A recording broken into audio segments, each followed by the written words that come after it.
Buenas tardes. En principio, muy agradecida de esta posibilidad y esta invitación para poner en diálogo con todos ustedes.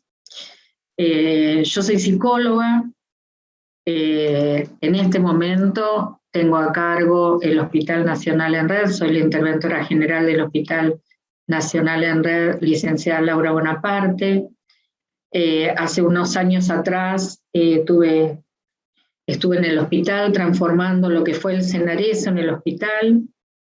Desde el hospital trabajamos conjuntamente con Pablo, con el Hogar de Cristo, en la Villa 2124 y en otros territorios.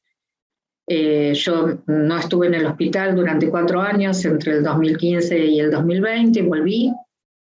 Actualmente estamos trabajando yendo a los territorios, en el marco de un convenio con la familia empleada del Hogar de Cristo y la cooperativa de acompañantes de usuarios de PACO. Tenemos trabajo en Ciudad de Buenos Aires, en la Villa 2124, en distintos dispositivos que tiene esta asociación, esta cooperativa con el Hogar de Cristo en Ciudad de Buenos Aires.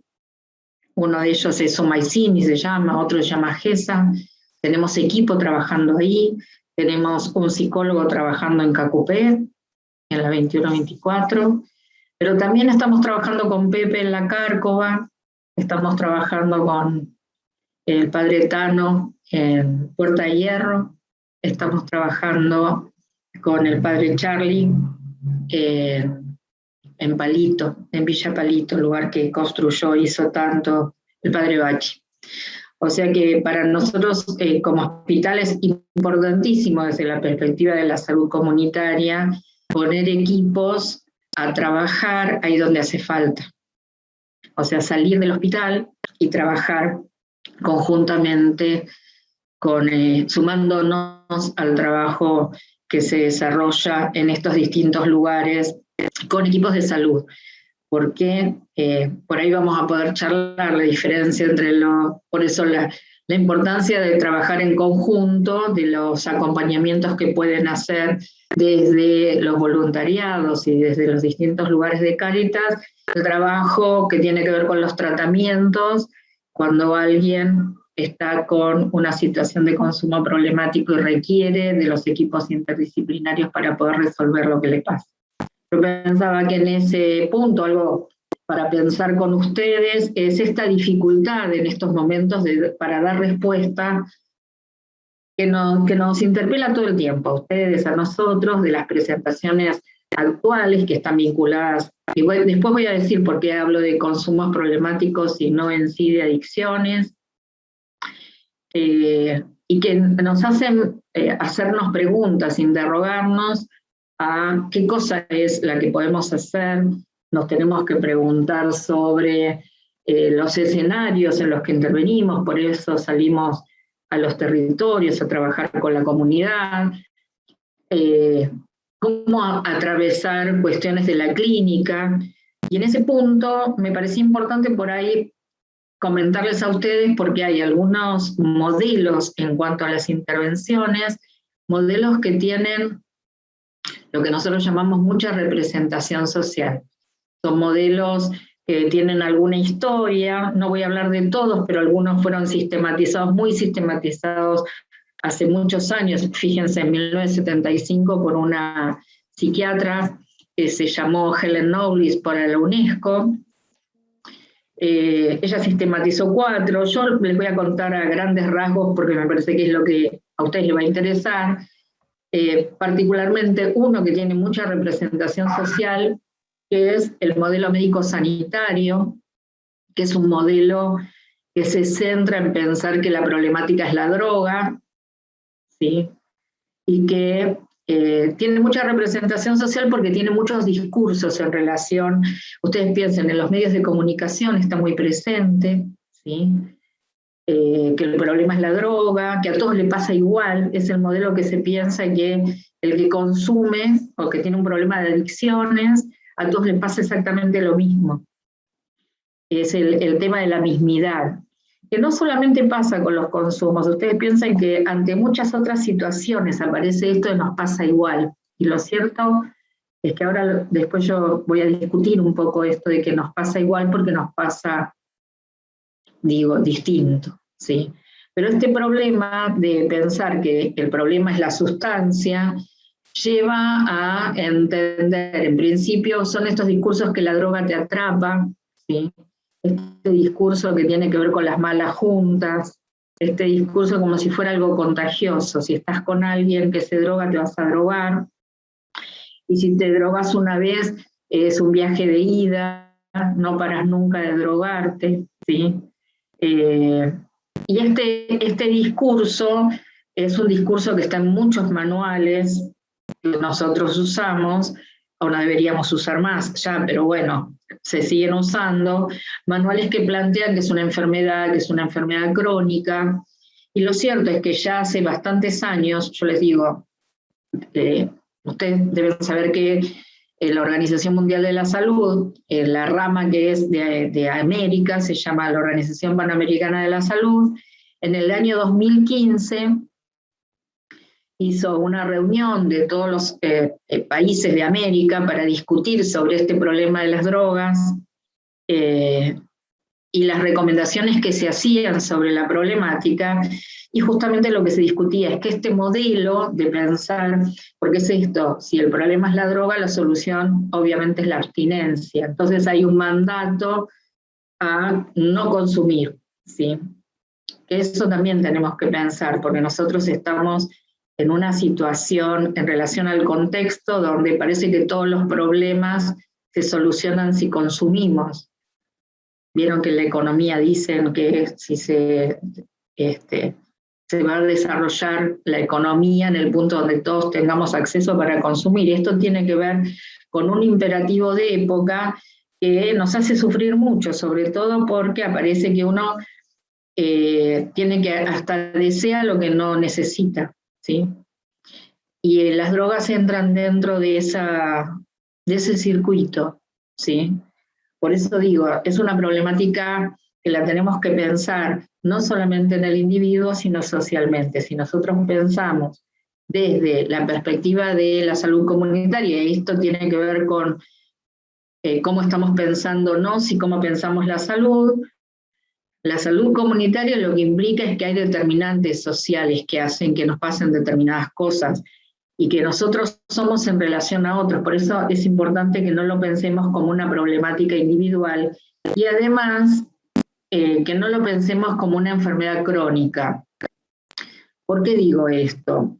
En principio porque ahí en esas recomendaciones que se hacían en el año 2015 lo que planteábamos era justamente que había que atender la singularidad, pensar en la persona y en el particular vínculo que una persona establece con un determinado consumo, que puede ser de sustancias psicoactivas o que puede ser cualquier otro tipo de consumo. Piensen ustedes ahora la problemática que tenemos en relación a Internet, a las redes, a, yo qué sé, las compras, ¿sí? A acceder a la última tecnología, ¿sí? Y a esto llamo un imperativo de época. Y lo cierto es que en esto de pensar que a todos les pasa igual, ¿sí? Se había pensado en un tipo de tratamiento que de alguna manera se barraba las cuestiones de cada persona. Por eso las recomendaciones que se hicieron en ese momento había que centrarse en la persona y en el particular vínculo que una persona establece con un consumo. Y eso es único, ¿sí? Entonces, a mí me gustaría llevarlos a pensar algo que tiene cierta complejidad en el punto, porque nos deja en un lugar de no entender qué es lo que le pasa, ¿sí? Y está bien que no lo entendamos, porque lo cierto es que lo que le pasa es un enigma para cada uno de nosotros. Y poder diferenciar en ese punto cuando se trata de una situación de consumo o una situación de consumo problemático, que esto responde a otros modelos. No todo consumo es un consumo problemático. cuando se trata de un consumo problemático, es necesario, absolutamente necesario, pensar en que sin un tratamiento no va a ser posible resolverlo. La cuestión es cómo se hace para llegar a que alguien piense o se acerque a un tratamiento. Ahí es donde el hospital tiene un lugar importante para ofrecer distintas alternativas en relación a los tratamientos posibles. Lo que es importante para mí plantearles hoy es que en principio la representación de este modelo, por eso digo, este modelo médico-sanitario que se inscribe en si el problema es la droga y la solución es la abstinencia, aparece rápidamente la idea de la internación, ¿sí?, como primera medida de tratamiento. Y la verdad es que yo creo que no, en principio, no todos los casos requieren de una internación. Segundo, lo que está establecido legalmente es que, y porque además este modelo fracasó. ¿Por qué fracasó? Porque en este requerimiento de la abstinencia, ustedes deben conocer muchos casos que han transitado por distintos tratamientos en comunidades terapéuticas y cuando egresan de esa internación terminan consumiendo mucho. Me decían en Formosa, salen de la comunidad terapéutica como soldados, al mes están tomando nafta. Y esto de alguna manera hace, ¿sí?, que este requerimiento de entrada para entrar a un tratamiento es no consumir, lo que se está perdiendo es poner al sujeto como protagonista. ¿Qué quiero decir? Porque con este modelo se invierte, ¿sí? El sujeto, la persona, es objeto de la sustancia que se convierte, ¿sí? Por eso dicen te atrapa, la droga hace cosas con uno. De hecho, hay mucho mito en relación a decir, bueno, roba porque consume, le pega a la madre porque consume, yo qué sé. Hay como puesto en la sustancia un montón de cuestiones que no tienen que ver con la sustancia. Así les podría decir, el que roba en la casa por cuestiones vinculares en su casa, la droga en todo caso lo que hace es desinhibir un poco, pero no todo el que consume esa droga roba en la casa. Entonces hay algunas cuestiones que tienen que ver con las complejidades y los vínculos, ¿sí?, que no se resuelven cuando uno piensa que el problema es la sustancia.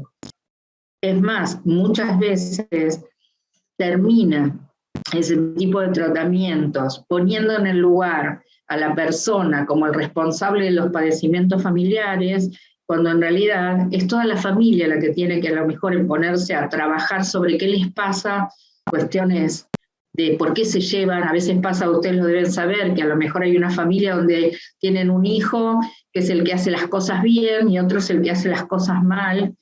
Y en esto es importante entender que uno es en relación a otros, ¿sí? Y uno termina a veces actuando lo que los otros esperan que uno haga. Entonces, en este sentido, si uno solamente recorta en la persona que le pasa algo, muchas veces termina profundizando padecimientos, y yo digo, construimos soledades, ¿sí? Construimos soledades porque en realidad vamos profundizando esa idea. Es más, como que se lo culpabiliza al que se droga. Muchas veces aparece esta idea de, bueno, no deja porque no quiere. En muchos casos alguien llega fíjense, con un cuadro de intoxicación por alcohol o por algún otro tipo de sustancias a una guardia de un hospital y lo dejan para atender último porque el que llega porque se lastimó, porque le duele la panza, por lo que fuera, hay como cierto criterio, por eso digo, desde los profesionales, que el que le pasa eso, pero no porque quiso, ¿sí? Pero sin embargo, aparece la idea que el que apareció con una intoxicación está así porque quiere. Y me parece que es importante, para mí, que puedan entender que, y es más, lo podríamos pensar en cada uno de nosotros, ¿Nosotros nos sale hacer todo lo que queremos o hacemos lo que podemos? Hacemos lo que podemos. Entonces, ¿por qué estamos pensando que el otro tiene que hacer, y si no lo hace es porque no quiere? Por ahí es poder pensar, no lo hace o porque no puede hacer otra cosa. Entonces ahora sí, lo que les voy a plantear es algo desde donde nosotros, bueno, yo soy psicóloga, desde donde estamos pensando qué es eso que le pasa. Vieron que muchas veces dicen, bueno, consume porque se quiere matar. ¿Vieron que a veces aparece eso? Dicen, no. Es más, he escuchado cosas, no, es tanático. Y en realidad lo que nosotros trabajamos es que el que consume, en realidad es paradojal esto, pero es un mecanismo de autoconservación, porque alguna situación que fue tan dolorosa, tan insoportable, por eso hablamos que es una cancelación tóxica del dolor, ¿sí? ¿Por qué hablamos de esto? Porque es una suerte de replica, es psíquico esto, pero nosotros hablamos de, en lo psíquico, hay un campo que es simbólico, donde nosotros sabemos, decimos lo que nos pasa, construimos algunas cuestiones hasta sintomáticas, ¿sí? Pero cuando hay algo tan insoportable que el sujeto lo siente, que es tan amenazador, ¿sí? Que puede generar una devastación absoluta, lo que hace es, bueno, socialmente se ofrece la posibilidad de el consumo como una salida en esta sociedad de consumo en la que vivimos. Entonces, se pone en el cuerpo lo que no se puede soportar en el campo simbólico, en lo psíquico, ¿sí? Se pone en el cuerpo. Por eso hablamos que es una cancelación tóxica del dolor, y fíjense que yo digo que es una autoconservación, que es paradojal, pero es una autoconservación, porque para poder seguir viviendo tengo que ignorar eso tan insoportable y tan doloroso, y eso tan insoportable y tan doloroso es un enigma, ¿sí? No sabemos qué es, el sujeto tampoco. ¿Por qué? Porque lo que hizo fue hacer de cuenta que eso no existió. Entonces, en ese sentido, ¿sí? Hay que entender que ese enigma implica que lo tóxico no es la sustancia. La droga no es lo tóxico.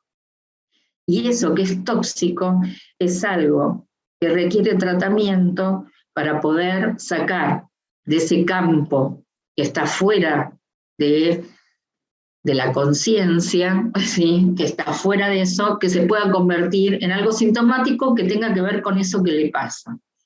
Entonces ustedes me pueden decir, bueno, divino, está bien. Ahora, ¿qué hacemos nosotros los que no hacemos tratamiento? ¿Sí?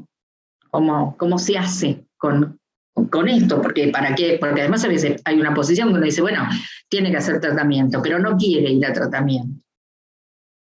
Es más, muchas veces hasta entre nosotros mismos aparece, no tiene conciencia de enfermedad, ¿sí? No tiene demanda de tratamiento, algunos, no tiene adherencia al tratamiento. Lo cierto es que hay que pensar en este proceso psíquico. Por eso digo, diferenciar lo que es un consumo de lo que es un consumo problemático, porque después aparece la idea de que alguien dice, yo consumía mucho y dejé, ¿sí? Solito o solita, ¿sí? Lo cierto es que todos sabemos que solitos no podemos, nada, además, siempre es con otro. Pero además de esto, el que puede solo no estaba en una situación de consumo problemático. Y esto me parece que es clave, entender que el que está en una situación de consumo problemático, que tiene una situación de arrasamiento subjetivo, va a requerir de tratamiento profesional. ¿Sí? Entonces, vuelvo a esto, es entender que hay una autora que toma una palabra de los griegos, que es el farmacón, ¿sí? Platón hablaba del farmacón, que era algo que era veneno y que era remedio, ¿sí? Para entender esto que es paradojal autoconservativo, para calmar ese dolor, ¿sí? Se consume. Ahora bien, ustedes me van a decir, bueno, ¿qué se hace con eso? Bueno, yo les voy a decir, bueno, es necesario buscar modos de hacer que se diferencien absolutamente de los haceres conocidos, que se diferencien de ciertas operaciones técnicas, ¿sí? Porque eso generalmente termina generando desprotección, a cierto desamparo. Es importante, yo con mis compañeros hablamos de esto, de ir anudando eso que está desanudado. El trabajo que nosotros llamamos es el trabajo de lazo social, que tiene que ver de esto pequeño, que ahora después les voy a, si tengo un ratito, les voy a leer algo de una filósofa que se llama María Zambrano, pero que es esto necesario de ir construyéndose un otro para alguien que en estos niveles de arrasamiento ha padecido situaciones de desamparo subjetivo y en muchos de los casos con los que trabajamos, conjuntamente con el desamparo social. ¿Sí? El desamparo subjetivo está marcado fundamentalmente por esa ausencia de un otro que aloje lo que a uno le pasa. ¿Sí? 2 minutos para aclarar algo de esto. Todos nosotros nacemos desamparados porque somos prematuros y porque necesitamos de otro cuando somos bebés, ¿vieron? Necesitamos que otro diga qué es lo que nos pasa. Nos duele la panza, pero no sabemos que nos duele la panza. Y alguien que dice, le duele la panza. Llora porque le duele la panza, llora porque tiene hambre, llora porque tiene sueño, y nos va alojando eso que nos pasa, y entonces nosotros vamos sintiéndonos aliviados porque hay alguien que a ese malestar que nosotros tenemos le da una respuesta. Hay una autora que se llama Pierre Lallier que dice que cuando uno llora y nadie dice qué nos pasa, esa falta de respuesta se constituye en sí mismo en una respuesta. Y entonces aparece esta manifestación del desamparo subjetivo como padecimiento. Por eso es importante pensar que cuando alguien está en esa situación está sufriendo. Por eso hay que sacar la idea de la voluntad, ¿sí? Como cuando uno le pasa algo, no es que tiene la voluntad de que le duela, le duele, ¿sí? Y entonces, porque esto hace que cómo nosotros nos ponemos en relación al otro. Y me parece que lo clave ante las presentaciones vinculadas a los consumos problemáticos tiene que ver con eso, con no tener el imperativo que deje de consumir. En líneas generales nosotros no hablamos de las drogas ni de los consumos, ni por qué consumís, o si consumiste o no consumiste. O si consumiste no te voy a hablar, o si consumiste no podés entrar, porque justamente cuando más nos necesita. Entonces ahí, digamos, yo ya hablaba de un autor antes de conectarnos, de esta posibilidad de... yo trabajo mucho con un concepto que es el de disponibilidad. Estar disponible para lo que al otro le pasa, ¿sí? Desde una posición de responsabilidad, desde una posición ética, ¿sí?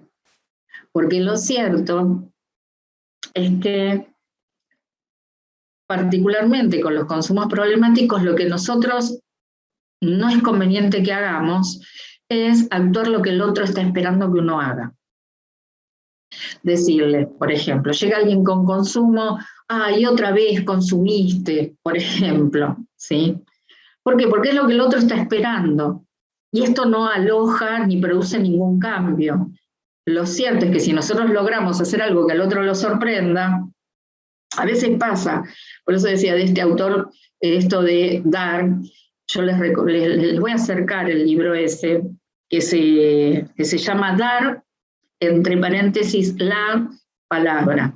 Es un autor español, los que somos más grandes, de los que estamos acá, sabemos que era una forma de decir, te doy mi palabra, porque la palabra tenía un sentido de compromiso, ¿sí?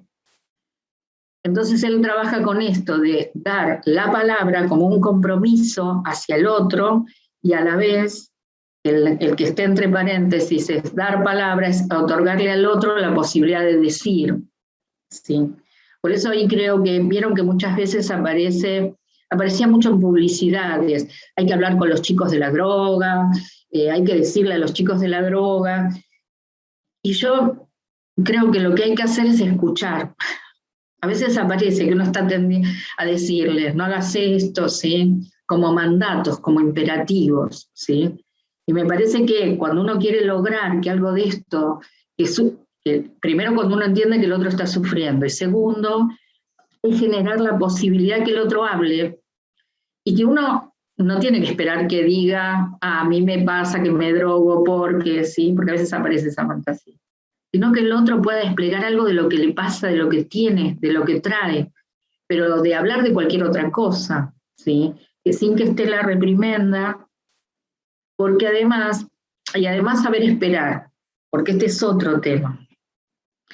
El que tiene semejante arrasamiento simbólico no respeta horarios y tiempo. A veces uno organiza una charla, organiza algo, y el otro no viene, o viene otro día, o viene en otro horario, ¿sí? Esto es entender que esa construcción, ¿sí?, del tiempo y del espacio son construcciones simbólicas que requieren de eso que yo llamo, no solamente yo, perdón, lazo social, de ese trabajo de ir constituyéndose, constituyendo confianza, constituyendo una vincularidad que le otorgue un lugar distinto a ese sujeto. Nosotros decimos esto, de conmover algo en esa posición subjetiva. Avísame si me estoy yendo en el tiempo, por favor, Macarena. Nos quedan 5 minutos. Bueno, entonces, la propuesta es eso, particularmente, entender que en esto de ir anudando lo desanudado, uno tiene que ir alojando al otro con lo que el otro trae, sin el imperativo que haga lo que nosotros queremos que haga, porque lo vamos a perder, porque no nos va no nos va a salir y nos vamos a frustrar, porque nosotros a veces decimos, a ver, hicimos todo esto, yo qué sé, le conseguimos cosas, generamos tanto, y hizo otra cosa. Y porque el otro es otro, y a veces nosotros buscamos la mismidad y que el otro haga lo que queremos que el otro haga, pero como el otro es otro, va a hacer lo que puede. Y cuando nosotros estamos en esa posición, además terminamos sufriendo nosotros. Por eso es importante, que no nos pasa solamente con quienes están en situación de consumo, sino nos pasa en las relaciones familiares, nos pasa con los hijos, nos pasa con las esposas y con los maridos, que el otro es otro. Creo que a veces uno tiene esa idea de que ay, le regalé flores y me dijo, ay, yo quería un perfume, yo qué sé. Y la verdad es que el otro es otro. Y nos cuesta a veces en esto, así que piense, si a nosotros nos cuesta, estamos en situaciones de tener familia, de tener amigos, de tener fe, ¿sí?, de determinadas condiciones, de comer todos los días, de tener un techo. Para quien no tiene nada de eso, en realidad es mucho más lo que hay que aportar y saber esperar. Me parece que el tema es ese. Yo me había traído algo para leerles, que a mí me gusta mucho esta autora, así que puedo, ¿no?, leer un poquito esto. Esta autora se llama María Zambrano, falleció hace un montón. El libro se llama Filosofía y Educación. Ella escribe, habla de la tarea mediadora. ¿Sí?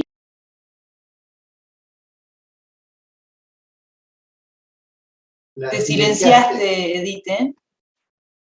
Perdón, toqué sin querer. Dice así, después la vocación. Nos preguntamos, atengámonos por el momento a una descripción lo más fiel posible, a una descripción un tanto fenomenológica.